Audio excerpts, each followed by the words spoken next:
you listen to podcasts that sound like this? Hey, welcome back to the Super OK Podcast, where our audio sounds mediocre. Or do you prefer podcasts that sound more like this? Crisp, clear, fun, easy to listen to, and full of awesomeness? Well, then you should check out Spoiler Country, hosted exclusively over at Spoilerverse.com. What's going on, everybody? Welcome back to Bridging the Geekdoms. I'm your host, Robert Slavinsky, and today do I have a show for you. Now, if you've seen the thumbnail, the feature image, you know that I got a chance to sit down and talk with who I think might be one of the most kind and really cool cats out there that I've met over the last year, and that's Dawson Wiedrich. I hope I'm saying his name right. Dawson Wiedrich, he is a YouTuber, content creator, comic book creator, and I got a chance to sit down and talk with him about how he got to where he is from being a kid, how he got into enjoying comics and all the stuff in the nerd realm, and now being creative with it and making content on a daily, weekly, monthly basis for all of you, as well as myself, to consume. It is a fantastic interview. I hope you all get a chance to sit down and check it out, or just stick around because it's coming up right now. So sit back, guys, relax, it's coming.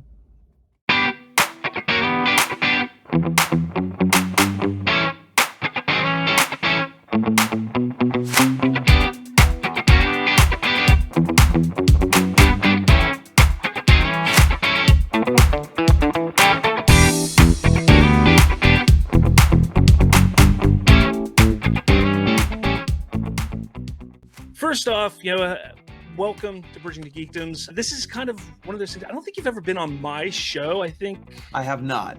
Yeah, and we've talked a lot about, hey, we should be on each other's show, and it just has never happened. Yeah, so here we are. Yeah, so here it's we are. Finally good to be here. I'm really excited, man. Yeah, I wanted to get you on, and the big reason why I wanted to get you on here is because of over the last year, I've gotten to know you and a lot of other people within the YouTube world and even on Twitter mostly, and I see all of this content that you are creating, and I'm just impressed by it. Absolutely impressed by everything that you're doing, and I wanted to get you on, and you're going to be my, I guess, technically my third guest on the show. Awesome. That means a lot that people out there like appreciate what I'm trying to do, because I do a lot of different things, and I try to diversify and stuff. So I'm glad that people are out there appreciating what I'm trying to do. Makes me happy, makes me feel like my work is worthwhile. So thanks for that. No, not a problem. And I don't know, I sounds kind of weird because I'm pretty sure you're probably like 10, 15 years younger than me, but I kind of, from a content creator standpoint, I've kind of been looking up to you. I kind of follow your show and see what you've been doing and see what you do on your YouTube. And again, I'm not copying. Obviously, you can go check my YouTube. I'm not copying what you're doing, but I'm not worried about that whatsoever. Copy whatever you want. I don't care. Because I've kind of done a similar thing where there's been a lot of content creators where I've seen things that they do that I like and some things that I don't. I'm like, okay, I'll implement something like this, something similar to what they do. And my own personal philosophy is if you're not learning from other people, you're not growing, you know? So some people look at it as oh, they're taking an idea. It's no, I'm just seeing what works and what doesn't. And if it works, then I'm going to utilize that because I'd be stupid not to, Yeah, no, absolutely. And that's the one thing I've really enjoyed over the last year, getting to know you and some of the other people that I've met, is I'm able to sit back and see what is working, what you are all doing and what you've done to be successful. And again, your channel specifically is one that I really just kind of pay attention to. I'm always not anxious, but excited to see what you have coming out. What about what the next hot take I have is? Yes.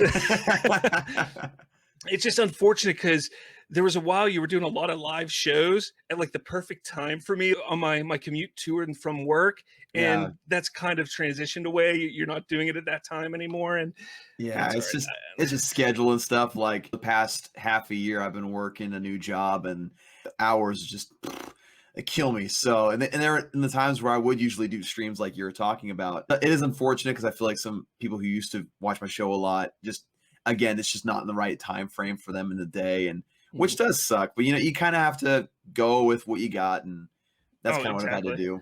No, that's exactly it. Now, before we jump into all of that fun, because I've already talked you up, so you got a lot to deliver on here, but no pressure, no pressure at all. But how did you where did you come from? That's more what I want to know is what was little Dawson like? And how did he become a nerd? You have 3 hours? Because that's how long it might take.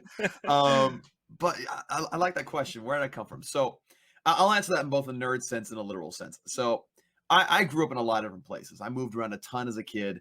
My dad worked in the oil industry for many years. And so we lived in like 5 or 6 different states growing up. I probably lived in about 20 plus different houses before I was 18 years old.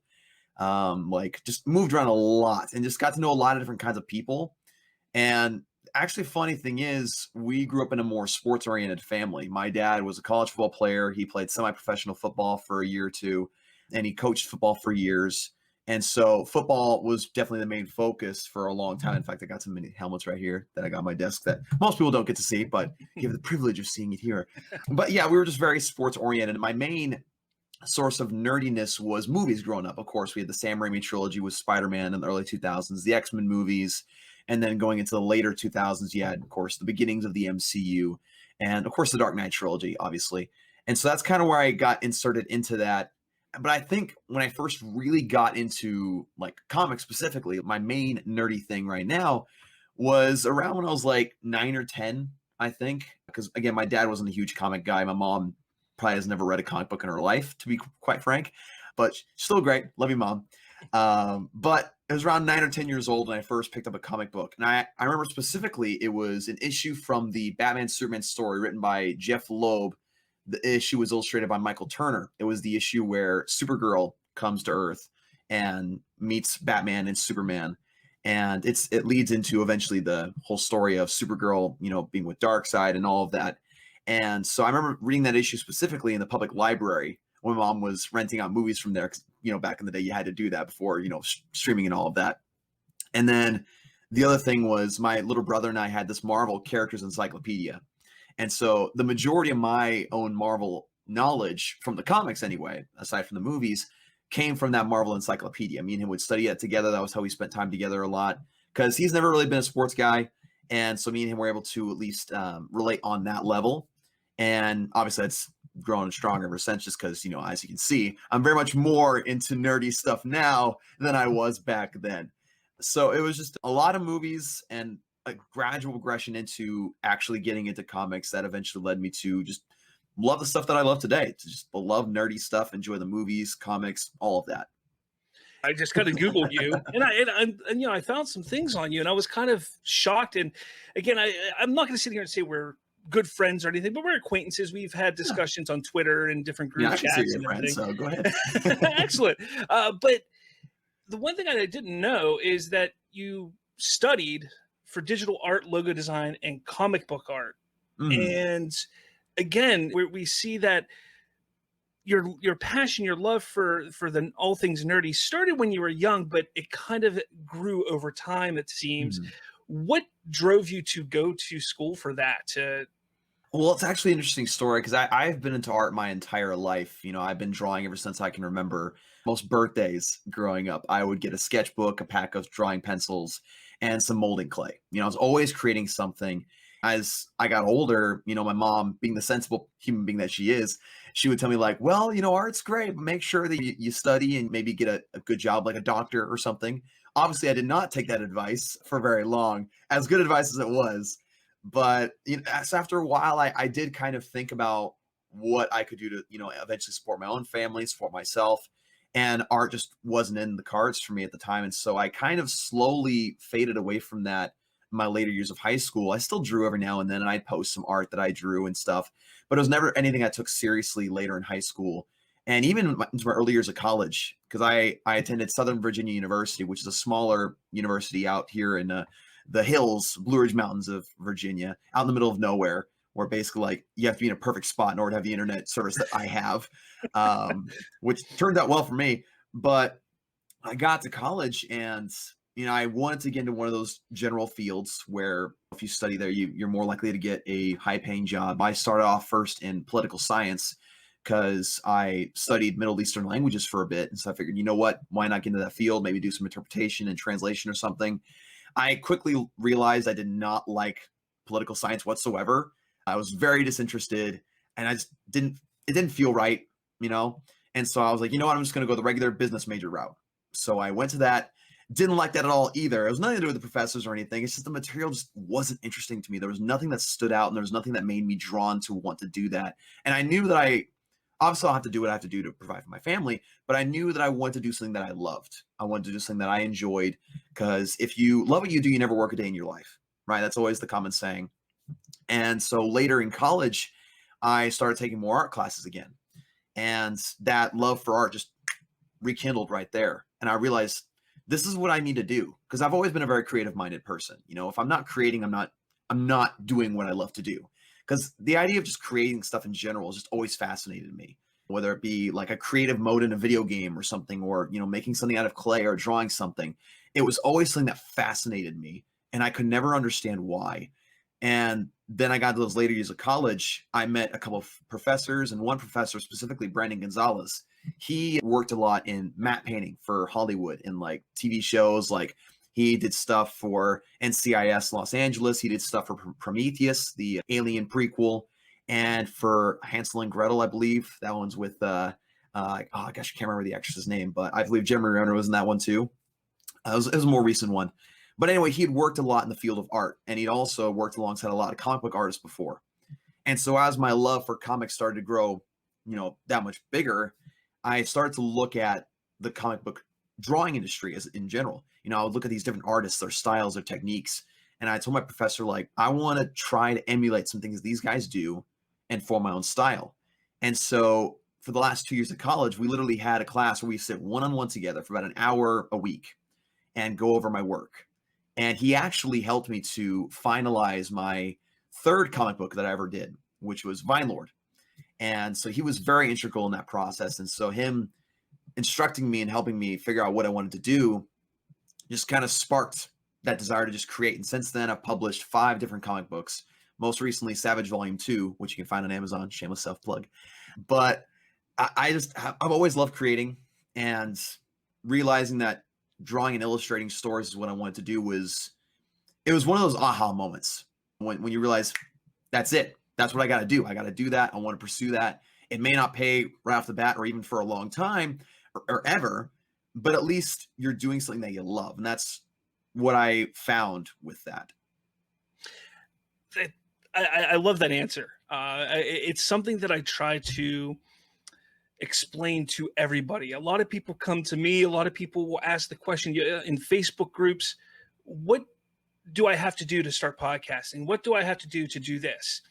And my answer is always, you just have to do it. Yeah. If you have that aha moment, if you have that moment where you're like, I want to do this, don't hold back, just do it.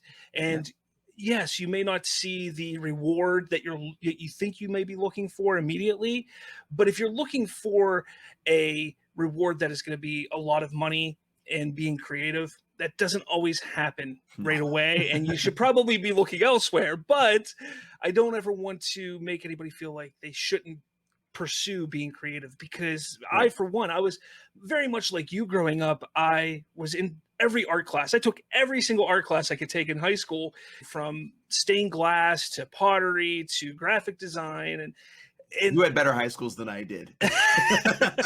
Believe me, my high school was not there. It was as far as art class availability, all we had in high school was Photoshop and drawing. That was we had a really great art teacher, actually 2 art teachers in high school. They were phenomenal teachers. If it was not for them being there, we would have had just art, and that would have been it. It was these 2 teachers who pushed and wanted to do different things. And I there's a reason why I always took their classes, not because I was creative, but I loved their teaching.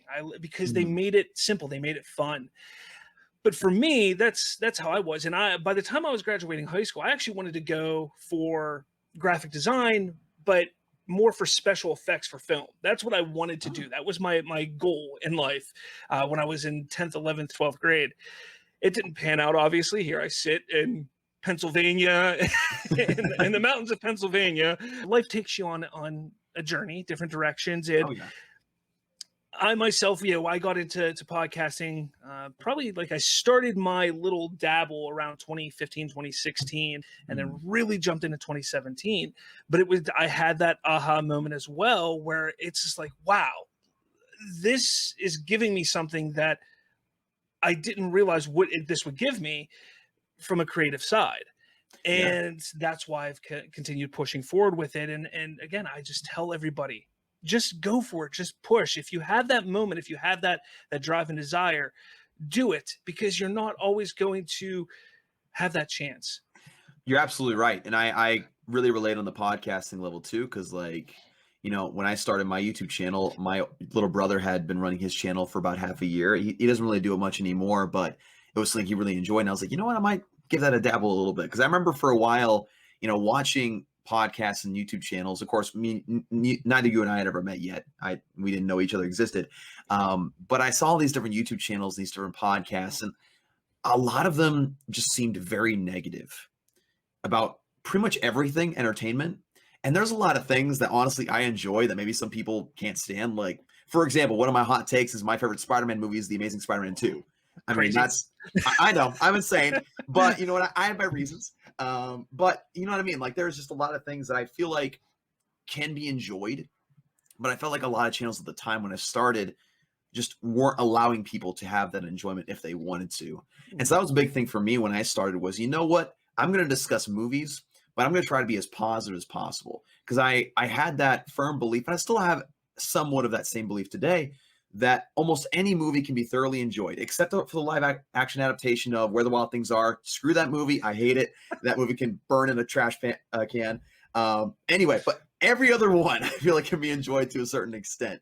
And I've centered my channel around that idea, try to enjoy the things you love. And if you don't like something, then, go on your merry way. Like, there's never been a time. I mean, I think I've only made one video about Where the Wild Things Are, or any movie that I really hate negatively. Maybe two. There's one. Skyline's another one. But very rarely do I make videos about things that I hate, because I want to focus on things that I love. Because at the end of the day, when you focus on the things that you enjoy and the things you love, like, that gives you a more fulfilling feeling at the end of the day. When you focus on all the negatives, all the downsides, all the things that went wrong in production, just in life in general, you're going to get depressed. I mean, just to put it lightly, you're going to get depressed. It's not going to work out well for you. And I, for one, don't like to feel that way. So yeah, I'm the same way. I try to push positivity. However, I take a different approach from it, because I'm always open for discussion, for debate. I love it. That's one of my favorite things, is to sit there and just discuss and debate with you.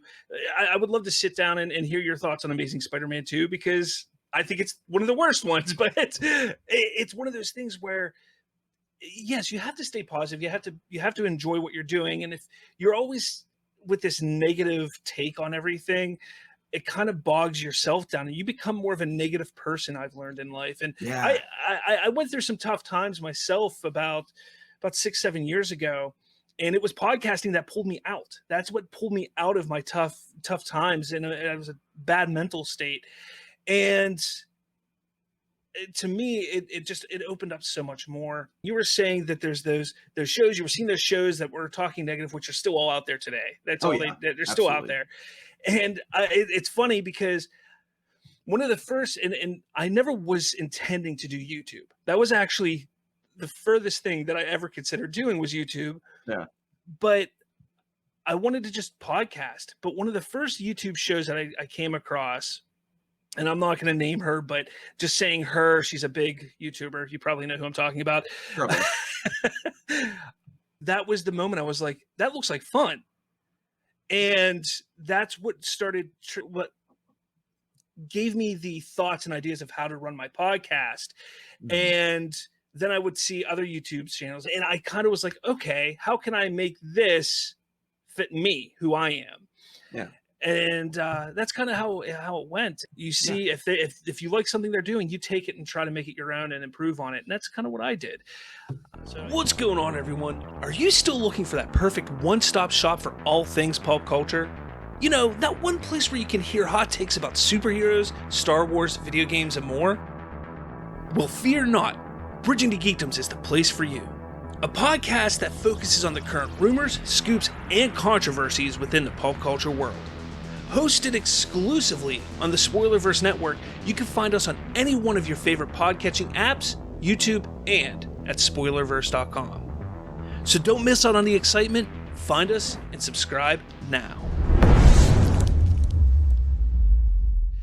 So yeah, I mean, I don't know where we were going with that, but well, that's a good conversation to go. You end up somewhere you never expected, and then you're like, how do I get back? Yeah, how do I get back? I just hit a wall. Like, where do I go from here? But continuing with you, I did see that you were doing some sports commentating at some point. I was. Most of my time in college, I was spending as a sports commentator for all the most of the sporting teams at Southern Virginia University, primarily football, basketball, and volleyball. And oddly enough, that's kind of how I met my wife. She was on the volleyball team at the university.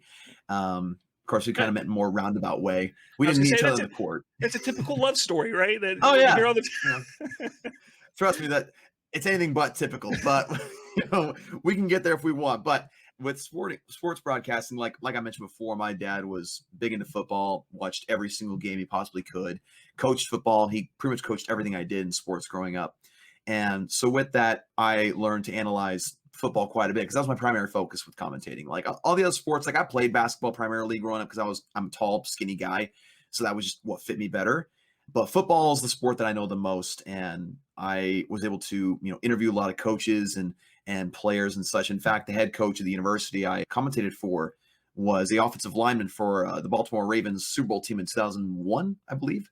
And he was also an offensive lineman for the 0-16 Detroit Lions in 2008 or 2007 or something. So he experienced two sides of the spectrum, but I got to interview him a couple different times. Great, fantastic guy. I mean, that's kind of actually how I got introduced to the idea of sort of podcasting in the first place. Because much like you, I never expected to do anything as far as like live productions, commentating, or podcasting in any way, because to be quite honest, I'm more of a naturally introverted person. Like, I won't go out of my way to talk to people in person. If there's a party or something and I'm like forced to go, I'm more likely than not just kind of stand to the side, just kind of, maybe if someone wants to talk to me, they can. If not, I'm fine just to stand there and eat whatever snacks is there, But that's just how I always was. And so whenever I was doing that in college, my dad would come up to me and like, you talk for a living.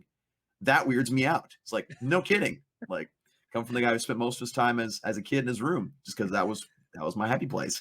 I did that for a couple of years and I thoroughly enjoyed it. I loved being behind the mic. I loved the idea of actually being able to share the knowledge that I have of sports. Because again, through experiencing it through high school, even a little bit in college, the short time that I was sort of a part of the basketball team, and just observing it all throughout my life.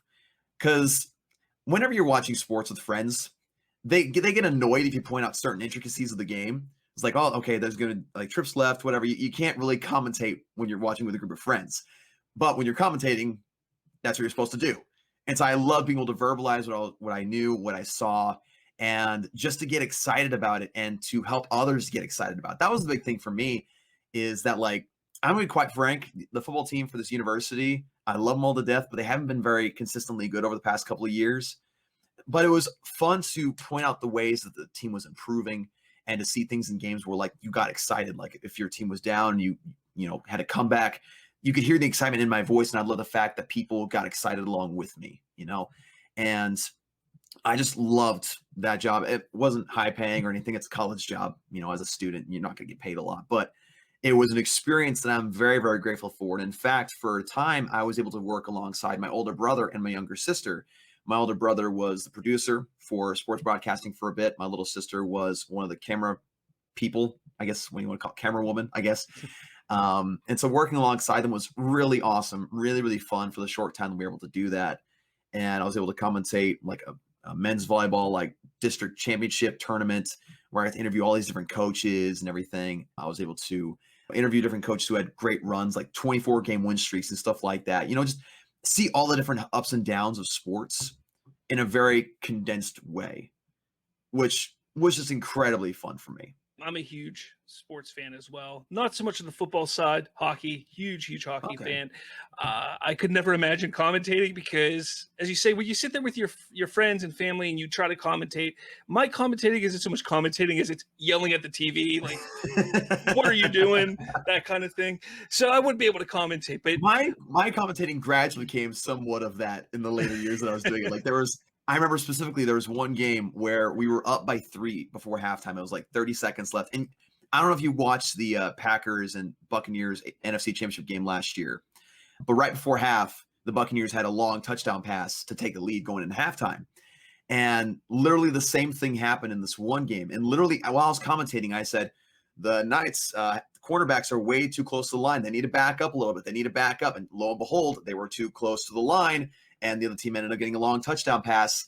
And I was like, this is what happens when you have your cornerbacks too close to the line of scrimmage. I don't know how the parents of the athletes felt about that, but it was just one of those moments where I kind of let the fan inside me speak a little bit. I was like, you shouldn't have done that. Why did you do that? It kind of seems like you took a similar path in where you had the creative side. So for years you were all creative, and then you went to college, got even more passionate about it.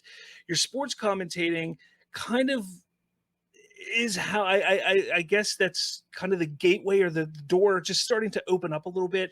Yeah, exactly. For everything else. Exactly. It gave me the confidence to speak more of just speak my mind more. Because again, like I mentioned before, I was very introverted for a long time. Still kind of have that to a certain extent. I like to say I have a healthy case of introversy, whatever. I guess a healthy case of being an introvert. We'll call it that. I guess those are real words, right? But I still have that, but it definitely did open me up to want to talk more about things that I really cared about and really loved. Just because, again, like I didn't do that a whole lot growing up. Like I enjoyed different things, but I just kind of enjoyed it on my own. There would be some times where I'd say like, oh, I'm into this thing. I like this, but I wouldn't really divulge more into that, even though there was plenty of things I could say and could talk about. But you're absolutely right. And like commentating definitely got me more comfortable behind the mic, got me comfortable with speaking my mind, and it got me more interested in doing something like that with more things that I love rather than just sports. Now, we've touched on it a little bit throughout this episode so far. I kind of want to highlight this here. Your YouTube show, your YouTube channel, and this is nothing to just ignore. You have 17.8 thousand subscribers. So for somebody who claims you're an introvert to you never intended on doing that, to go from no intention to having 17.8 thousand subscribers. How did that happen? Well, it's a very interesting story. Well, it's actually funny. I got to start from the beginning of YouTube because I actually had another channel before the one that I currently have. It was also called Nerdy in many ways. I had built that one up to about 500 or so subscribers, and then my Gmail account for that YouTube channel got hacked, and so I couldn't get it back, lost it. That was very infuriating night for me. A lot of hours just trying to figure out if I could get it back. I couldn't. So I had to start or make the decision to start again, and decide, do I really want to keep doing this? And, it turned out I just loved doing it. I loved creating content. And I was like, you know what? I'm going to keep going. I'm going to keep doing this. And fortunately enough for me, early on in that second channel, which is my current one, I made a couple of videos that got a lot of attention. I made a couple of explained videos where I looked into movies that I felt like had more depth to them than people gave them credit for, and had a lot of things to explore that hadn't had videos made about them yet, really, or in-depth videos about them, like The Book of Eli, Knowing with Nicolas Cage. I believe the other one was Time Trap from Netflix. Just some movies that were overlooked and people don't analyze enough, in my own personal opinion. And fortunately enough for me, the algorithm just kind of did its thing, took hold of them, and they've been kind of going through this cycle of the algorithm recommending them to people ever since. And of course, alongside that, like, quality of my content grew as I kept learning, like we discussed earlier, kept implementing new things, got to know more people, got to more explore things that I love. And of course, a big thing for me is DC stuff, as you can tell by the posters and figures around me. I mean, it's kind of hard not to see that. So obviously I got more into like talking about DC, putting my thoughts out there, because for a long time when I was making content, I've been a fan of Batman v Superman, the Ultimate Edition, ever since, I first saw it, right? Love it. I love that movie. It's my favorite movie of all time. But for a long time, I wasn't on Twitter and I wasn't really active on social media. So I felt like I was alone in that category because everyone I met in my own personal life, not a lot of them are very much comic book people, and very few people that I met liked it. Very few people. And even fewer of them had even seen the Ultimate Edition, right? They'd seen the theatrical one, kind of put it aside and was like, yeah, it sucked, which to some extent I can kind of agree with the theatrical version, but that is what it is. Anyway, so I felt very alone in that. And I felt very alone in loving, Man of Steel, BVS, and loving DC characters as a whole. And so when I finally found the Snyderverse community and the DC EU community that loves those movies and praises them, and people talk about like the Snyder Cut of Justice League, I was like, these are my kind of people. Like I found my people where I can actually talk about these things that I love, and it made me more comfortable to open up about that. And sure enough, that also opened the door for a lot of success and eventually forming the Four Nerds show that I have every Thursday, to eventually having the Sunday podcast, fee of the Point Extra Lounge, meeting all these different people like, the ACS Universe, Nicotina, Ryan, Wonder Meg, Dave Pena, Chris Wong, all these different people that have helped me. Of course, the list goes on and on and on of different people that have influenced me and that I've met. That would take forever to list here, honestly. But just finding those things that people actually had in common with me helped me to grow a lot more too. Just because when you form those relationships, those friendships, I don't want to say your influence gets bigger, but more like your circle gets bigger, right? And therefore, you know more people, you talk to more people, you influence more people for better or for worse. For some people it's better, for some people it's worse. I'd like to imagine for me it's for the better, but who's to say? It's just been really interesting to see that growth and to see that progression of the channel. Because it's always funny because I go back to videos that I made like a year ago and I see like an old logo, an old intro, old music that I don't use anymore, an old camera angle I don't use anymore, a lot less figures,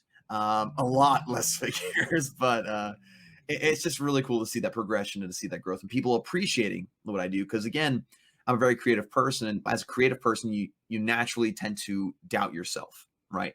Like, is what I'm creating actually worthy of praise to other people? And that doesn't really even matter at the end of the day, but that's always the question in the back of your mind, is like, do people actually appreciate what you're creating? And see that it's actually been appreciated by a lot of people is very humbling, to say the least. I met you last year. It was during the release the Snyder Cut, or right around the time it was announced for the Snyder Cut coming out, is whenever I kind of met you. And over even that amount of time, that year that I've been sitting here watching your show, you have grown exponentially. And it may not show in the numbers because your numbers have gone up. Obviously, your subscriptions have gone up over the last year, but just your dedication, your output, your skill set, all of it has just improved greatly over the last year. And it's incredible. I sit back just like you, and I'll see myself, and I'll see, again, not so much with camera angles, but even just the sound. Getting a new microphone is a huge thing. Starting to understand not to say uhs and ums and likes a whole bunch, and different things like that. You start to notice when you watch old videos that you made. I've actually been going through and editing some really old podcasts that I've done, and restructuring them, editing them up, and putting them on my YouTube channel, which is some visuals in the back. Oh man, it was bad. The thing with me is that I also have noticed some like nervous tics that I have too, like words I just say if my mind kind of runs into a wall, like the word right. I sometimes in different videos that I've noticed when I look back on them, especially podcasts and reviews, I'll end a statement with like right. I'll say a certain fact or something about the movie, and I'll be like, this and this and this, right? And I'm like, why do I say that? I'm not asking for necessarily them to validate the fact that I just stated. I'm just stating something that's true. But just simple things like that you notice about yourself, which can be kind of infuriating, but also kind of funny to see. You're not wrong. Same thing happened with me. And one thing that I notice I never noticed in my entire life, is I stutter. And I say so a lot. I don't know why. It just happens. But you learn, you pick up on all of that. And I've been lucky enough that I have met so many great people since 2016, you included, that has shown me how to improve. The podcast network I'm part of, Spoilerverse, which actually I think you got to do an interview with Spoiler Country, which is the flagship show of that network. I think so, months yeah. back. I forgot about that, but that was a fun interview. Yeah. I forgot about that. Anytime I see a creative mind, I always try and push towards Spoiler Country. They are a great group of guys. They love supporting content creators, especially independent creators, because they're independent creators themselves. But people like that have helped me grow. And for you, who has been that person? Has there been that one person, or have you just kind of learned it yourself? I mean, don't be shy to talk up yourself if that's the case. Oh my gosh, that's a big question, because there's so many people that I can credit for, learning from and influencing me. And it's a combination of me wanting to learn as much as I can by studying up on things, especially when it comes to how YouTube works. When it comes to how YouTube works, like, I researched a ton, like, about how tags work, how the algorithm works, how trending works, how all of it. Just I looked at all the intricacies of YouTube. And it actually kind of shows, because I love my guys at Four Nerds, but I can tell that none of the rest of them have really done that same in-depth research sometimes, because there's some things that I'm like, okay, we got to make sure we do this on Four Nerds. We got to make sure we do this with the intricacies and the details and the background. And I'm like, what do you mean? It's like, you need tags in the show. You kind of need that. But there's also a lot of different people that have shown me how I can improve, how I can be better. And a lot of different YouTubers that I look up to aren't even actually like nerdy YouTubers. Big YouTube influencers for me have been James A. Denise from Dead Meat. He does the kill count videos. And Found Flicks, he does the movie explain videos. I mean, obviously I took a lot of inspiration from that for the couple of videos that took off for me. And different YouTubers along of the like, and a lot of different movie reviewers, because I take a lot of things that they do and I like to see how they edit things, how they put things together. And that's how I've kind of grown my editing skills. I'm not going to say I'm any kind of, editing master or whatever the case may be. I'm just saying that I think I've learned a lot from seeing what they do. Some things, again, like I mentioned before, that I liked, that I disliked about it, things that I feel like maybe I could improve on, things that I know I need to improve on. And there's just been a lot, especially podcasters among my friends. A big influence on me has been, of course, my good friend Enosh has been a big influence in seeing how he approaches things.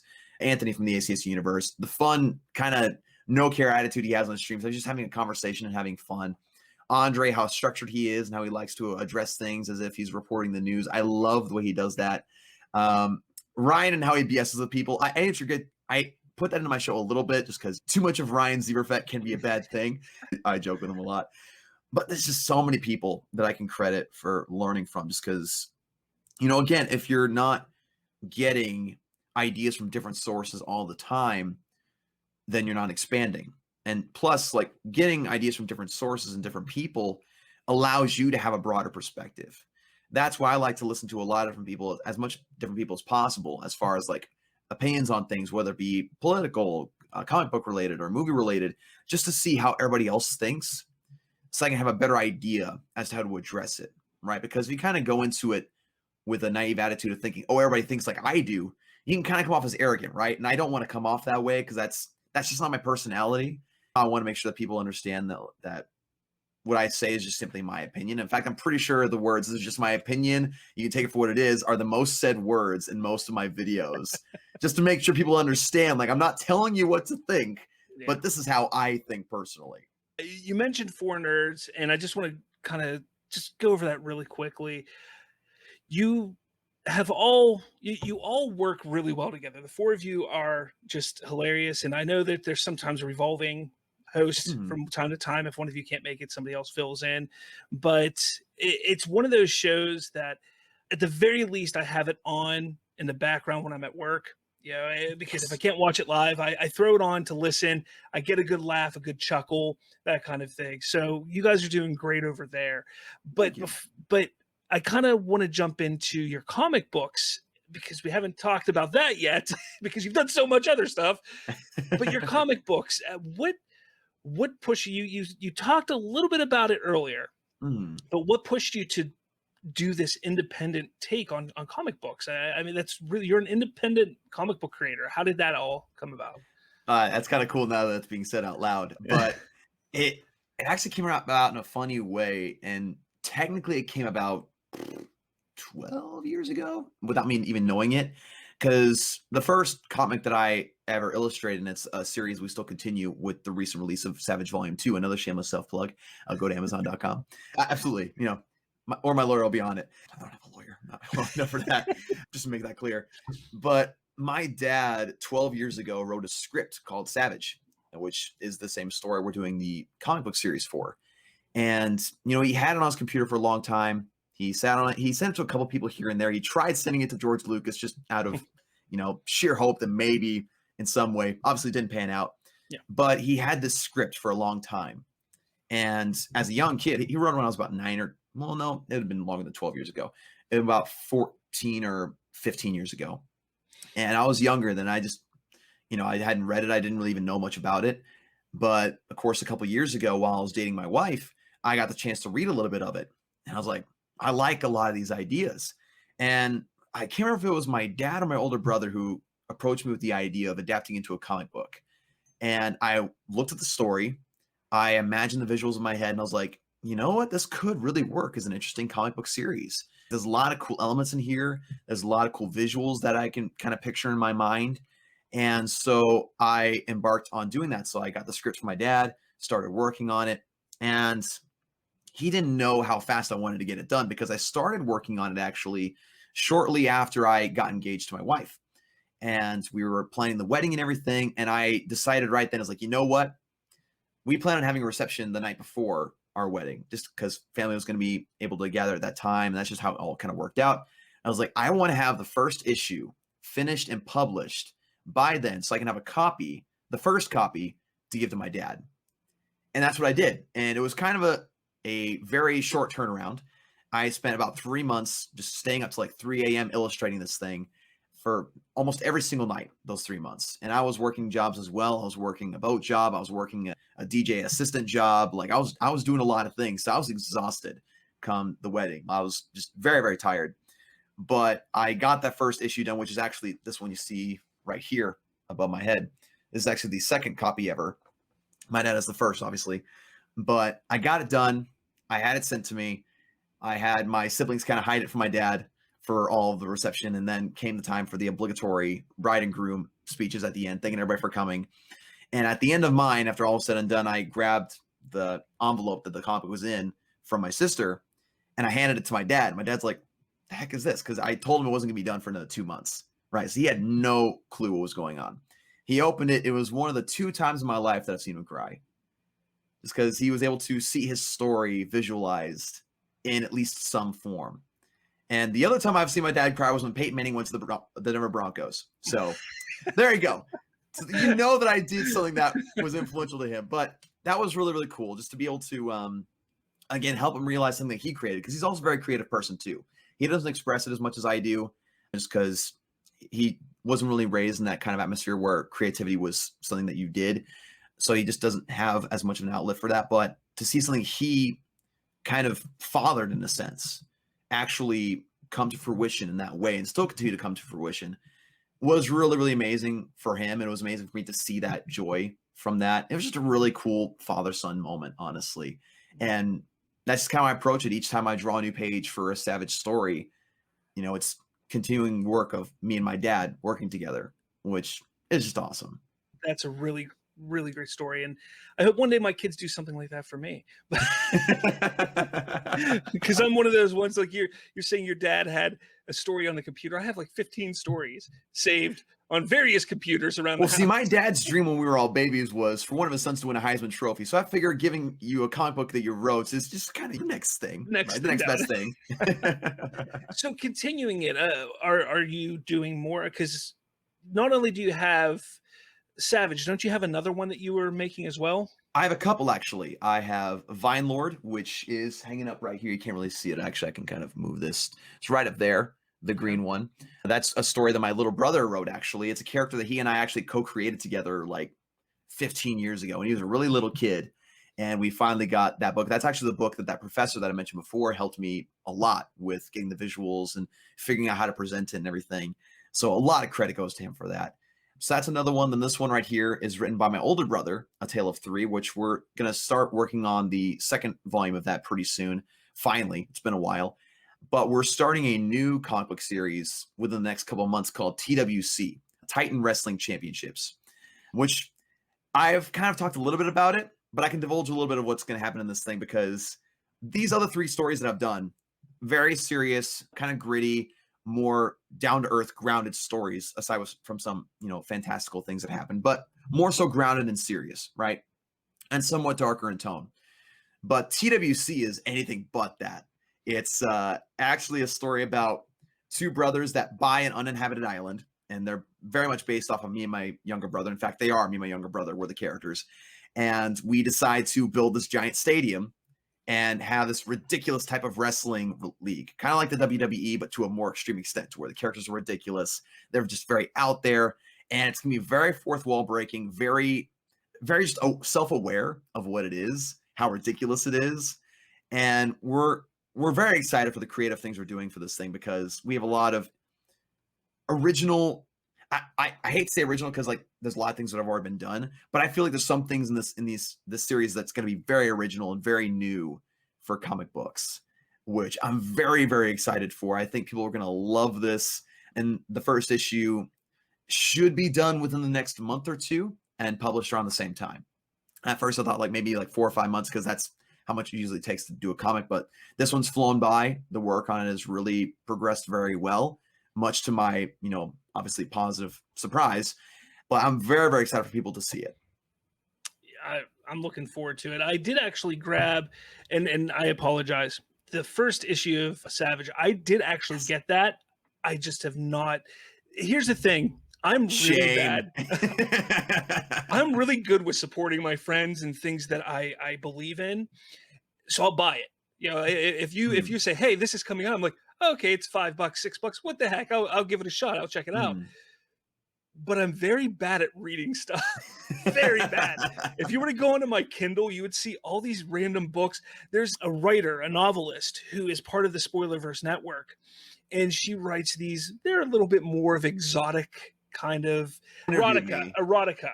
Yes, I believe Melissa. Yeah. It's a little more erotic, not exotic, erotic, some of her content. And I have like 4of those books on my Kindle, just because she's like, hey, get it, support me. I'm like, all right, click, and I support her. And then it sits there and it's like, am I ever going to read it? I don't know. But then there's also a lot of stuff on there I want to read, but I'm just bad. Like my Kindle's sitting there. It probably hasn't been charged in 4 months, just sitting there, and I still buy stuff for it. So it's just one of those things. So I do have it. I do want to give it a shot, and I will definitely. The TWC though sounds incredible. I definitely want to check that one, and that might be one. Now, is it all digital, or do you sell physical copies of this? So we've only done physical copies so far, just because like I've been trying to do the whole digital like Kindle thing, but like. I've been trying to do a lot of research as to how to do that, because there's been different formats that I've tried that just haven't worked out properly as far as translating to what Amazon does. Yeah. So that's been kind of a frustrating thing, but just physical copies for the time being, which is my own personal preference. I mean, I know a lot of people just like to get digital just because it's simpler and easier, and I totally get that. But for me, I'm just like, dude, physical all the way. That's what I read. That's what I do. You should see my stack of physical comics that are up here, because it's the same thing. I order stuff, I support it, and then I just throw it up there. I'm like, I'll get to it at some point.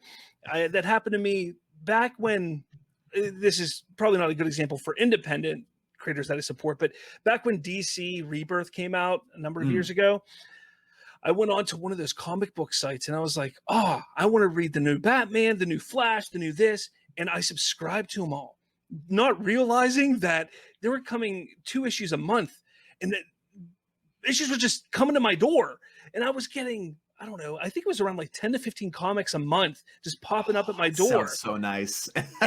Well, my pocketbook didn't like it, so my wallet was like, what are you doing? But I then instead of my wallet, it'd be my wife.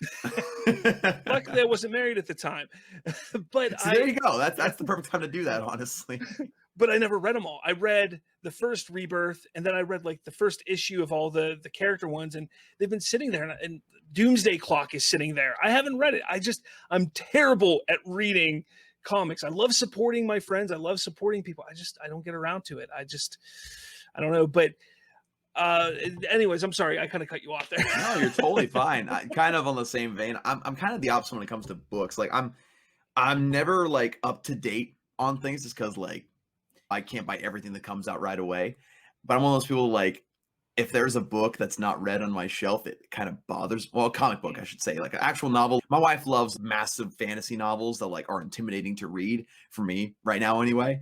But like if there's a graphic novel or comic book on my shelf that I haven't read, I'll be at work and a voice in my head will say, "You haven't read this book. Why haven't you read this book?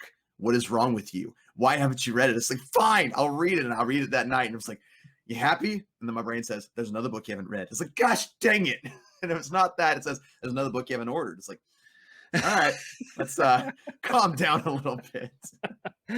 All right. I think me and you have the opposite problem. Yeah, definitely. I again, it's not that I don't like to read. I love reading, but as those who do watch my show know, I have 6 kids. So That definitely gets into your reading time. that cuts into a lot of time, and working a 40-hour job, 40-hour-a-week job, 6 kids. It kind of gets tough. And I love doing this. I love the podcasting and the content creating, and it just gets really tough. And then I watch as many TV shows as I can, all the Marvel stuff coming out right now, and finally movies are starting to come back out. So having Let's time be to honest, read there's is so just much content nowadays where like it's Oh. almost impossible to keep It really up, is. especially if you're a jack of all trades. Like I'm a big Star Wars fan, DC fan. I like Marvel to a certain extent. You know, I like all these different things, and there's all this stuff coming out all the time. And especially being on the East Coast when everything releases at 3 a.m. and you have to wake up at 3:50 in the morning for work. Mhm. It's just like, you're killing me with this. Like I can't keep up.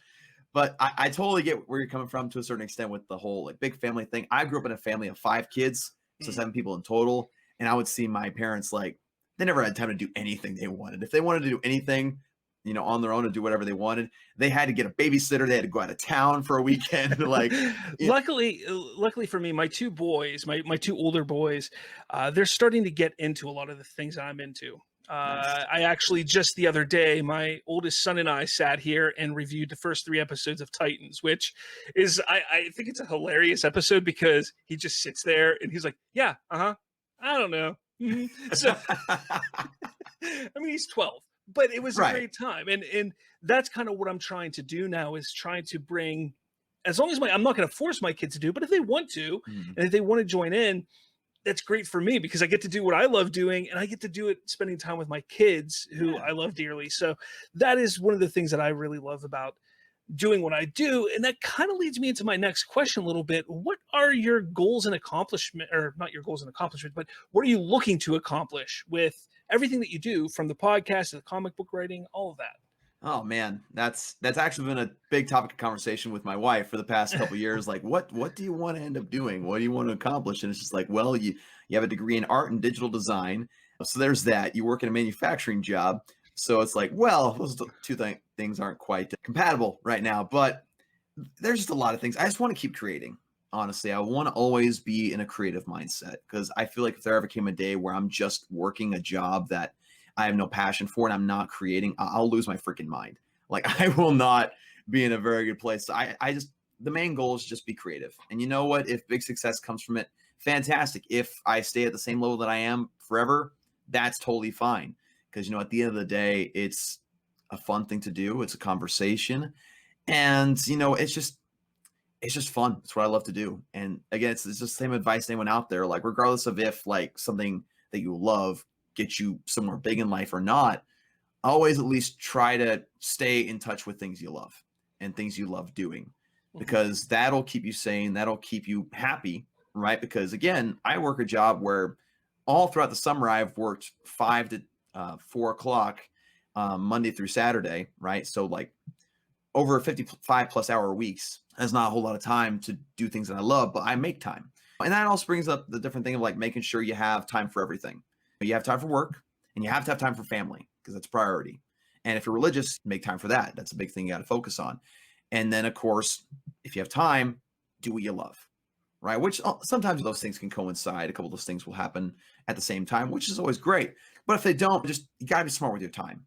Because I know there's been a lot of different podcasters, YouTubers out there who will try to push themselves too hard. They either whether they want to chase something, chase some kind of amount of subscribers or whatever, or they just simply want to, I don't know, find some kind of fulfillment in it, and they try too hard. They put too much time into it. They put off things that are important. And I don't ever want to end up being like that. That's why my content is kind of, I'm not going to say it's dwindled down, but like the amount of videos I've put out and the streams that I'm doing is not nearly as much as it was back during the, heyday of COVID, I guess I can call it, when my job wasn't happening and I had all the time that I wanted to make my content. And so again, just do what you love, but make sure that you have your priorities straight. That's been my big focus lately. With that, if you were to walk away today, wipe your hands clean of all that you've done, comic books and YouTube and everything, what is the one thing and one aspect that you can hang your hat on and say it was all worth it because of that? I like that question. I think two things. I can walk away saying I self-published 5 comic books, or soon to be 5 comic books. I did that. That's something I never would have imagined I ever did, ever. But I did that. And then the second thing was I made all these great friends. I met all these people who like some of the things that I do, that if I would have just simply gone about my life in a normal way, with just simply interacting with people in my distinct vicinity, I wouldn't have met. I wouldn't have known. I wouldn't have heard their stories. I wouldn't have heard their perspective. I wouldn't have seen their talents and the great abilities that they have, and just the personalities that they have. Like, my goodness, just the personalities in the 4 Nerds alone is enough to just make you like grateful that you met those people, just because like, you have Anthony, who's such a lovable guy. He laughs at almost anything, and it's always the goal for us to make him laugh so hard that he throws his headset. And I've only done it a handful of times, but it's worth it every time. Andre, of course, is just so out there, so ready to get things done, and just a workaholic in a sense with things that he loves. And Ryan, he just loves to shoot the breeze and just go back and forth. It's just the most ridiculous conversation you can imagine. But again, just those 3 examples alone show me the type of people that have influenced me and the people that I look up to, in a sense, because there's things in each of those people, and obviously everybody else that I've met, including yourself and other podcasters, that I try to emulate in my own life. Much like with my content, I do the same thing with myself personally. I see things that other people are doing. I see ways that people look at the world or look at movies or whatever. And I think to myself, how can I implement that to myself? How can I learn from what they're doing and making myself a better person, or making myself more personable, or whatever the case may be, right? What can I do to be better? And people like that and all the different people that I've met help me to find that. That's pretty much what I say all the time when people say, hey, what is the thing that you like? It's the people I've met. It's that, for me lately, that has been my big thing, is those who I've met. I never imagined that I would talk to somebody over in Seattle or in Canada or across, the ocean, and have these relationships and just learn about others and just geek out about things that we all love. So that's, for me, that's what it's been. Now I'm going to do 5 questions. Now you don't need to be too fast answering them, but I'm going to try. All right, you're going to try. All right. So number 1, Star Wars or Star Trek? Star Wars. DC or Marvel? DC. Did Han shoot first? Yes. What is your favorite restaurant? Fast food or sit down? Fast food. Wendy's. I'm a good man. And one thing no one knows about you that you think is cool and or strange? Ooh, one thing people don't know about me. That's a hard one, because I try to be pretty open with people in my audience. One thing they don't know about me. Oh man, this is really tough. This is really, really tough. I guess maybe a lot of my audience doesn't know that I have been a singer for a long time. I do a lot of stuff with music. I mean, I did that with my early content, but I don't do it nearly as much. Some of my audience doesn't really know that. But I've always been very big into music. So there you have it. I want to thank you so much for being on here today. Absolutely. Real quick, I'm going to throw all the links down, obviously, in the description, but where can people find you? Where do you want people to find you? That's a good question. Where do I want people to find me? Because I can hide pretty well. No, you can find me on Instagram and Twitter at NIMW32. That's at NIMWA32. And you can also find me on YouTube at Nerdy in Many Ways. It's, this somewhat of this logo right here. It's kind of changed.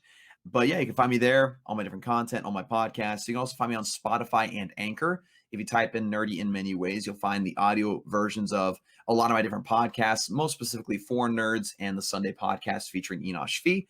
And yeah, that's where you can find me. It's been a great pleasure being here. I'm finally got able to work this out. Yeah, definitely. I'm happy we got you on here. But next up is a Star Wars show. I think that's the one that we've been talking about the most doing is talking Star Wars. I think Enosh also and I have talked about that. We need to talk Star Wars, and there seems to be some content coming up, so that's definitely going to be next up for us. But again, thanks so much for coming. It's awesome. I love learning about people. I love learning where you came from, and again, yeah, thank you very much, man. Absolutely. All right, excellent. That's it, guys. Thank you so much for watching. I hope you enjoyed this interview I did with Dawson. Make sure you hit that like button. Make sure you hit that subscribe button. Make sure you follow, all that jazz, do all that fun stuff. What would it be without me sitting in my car introducing and ending this episode? I didn't get a chance to do it from my computer, from my house. Just life has been busy, so whenever I get a few minutes here and there, I sit in my car and I do the things I need to do. But make sure you come back in a couple weeks, because our next guest, our next interview is going to be with someone who I really admire, who has helped me as well as Colton along the way in our podcasting journey. There's a little connection there to John Horsley, who I interviewed and discussed a few weeks back, so make sure you check out that interview. But keep an eye out next week when I announce and all that jazz of who our next interview will be. But please follow, like, share, all that jazz. With all that said, guys, I'll talk at all of you later.